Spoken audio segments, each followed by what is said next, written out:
কী করে বানিয়েছি দেখো। গুড মর্নিং বন্ধুদের, সকালবেলা গুড মর্নিং জানাচ্ছি।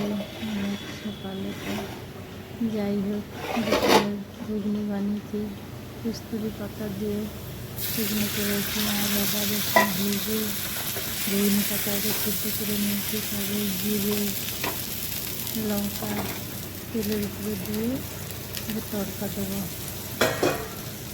বেশিরভাগ রান্নাগুলোই এরকম করতে হবে, বেশি রান্নাগুলো। ঠিক আছে বন্ধুরা, দেখো গোস্তের পাতাটাই আমার সকালবেলার কাজ হয়ে যাবে। দুটো পেঁয়াজ রসুন আদা ভাজলাম, এখন তড়কা দিয়ে দেবো আর একটু ফুটিয়ে নেবো, বাস রেডি হয়ে যাবে। বেশি পরিমাণে রান্নাগুলো এইভাবেই করতে হয়।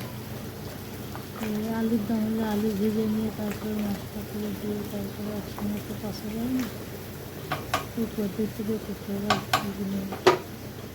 অনেক বেশি ডাল এইভাবে